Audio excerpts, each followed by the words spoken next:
Class 9-এর একটি topic জীবনবিজ্ঞানের, সেটি হলো মানব হৃৎপিণ্ডের মধ্য দিয়ে রক্ত সংবহন পদ্ধতি। আজ তোমাদের হৃৎপিণ্ডের মধ্য দিয়ে রক্ত সংবহন পদ্ধতি সম্পর্কে জানাবো। হৃৎপিণ্ডের 4টি প্রকোষ্ঠ: ডান অলিন্দ, বাম অলিন্দ, ডান নিলয় এবং বাম নিলয়। ডান অলিন্দের সঙ্গে ঊর্ধ্ব মহাশিরা এবং নিম্ন মহাশিরা যুক্ত আছে। বাম অলিন্দের সঙ্গে 4টি ফুসফুসীয় শিরা যুক্ত আছে। ডান অলিন্দ এবং ডান নিলয়ের সংযোগস্থলে ত্রিপত্র কপাটিকা এবং বাম অলিন্দ বাম নিলয়ের সংযোগস্থলে দ্বিপত্র কপাটিকা অবস্থান করছে। ফুসফুসীয় ধমনী ডান নিলয় থেকে নির্গত হয়েছে এবং মহাধমনী বাম নিলয় থেকে নির্গত হয়েছে।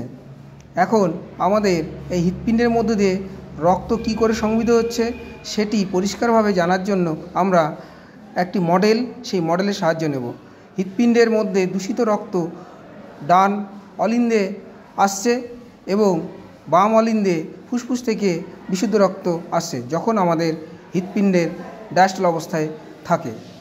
হৃৎপিণ্ড যখন রক্তপূর্ণ হয় তখন হৃৎপিণ্ডের ডায়াস্টলের অবস্থান থেকে সিস্টল অবস্থানে ফিরে আসে অলিন্দদ্বয় এবং রক্ত দ্বিপত্র এবং ত্রিপত্র কপাটিকা ঠেলে ডান অলিন্দ থেকে দূষিত রক্ত ডান নিলয়ে, বাম অলিন্দ থেকে বিশুদ্ধ রক্ত বাম নিলয়ে আসে।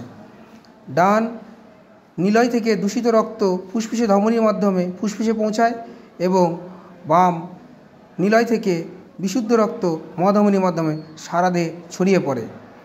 অলিন্দে যখন সিস্টল হয়, নিলয়ে ডায়াস্টল হয়। এইভাবে আমাদের হৃৎপিণ্ডের মধ্যে দিয়ে রক্ত সংবহন হয়ে থাকে। আমাদের মানব হৃৎপিণ্ডের 4টি প্রকোষ্ঠ: ডান অলিন্দ, ডান নিলয়, বাম অলিন্দ, বাম নিলয়।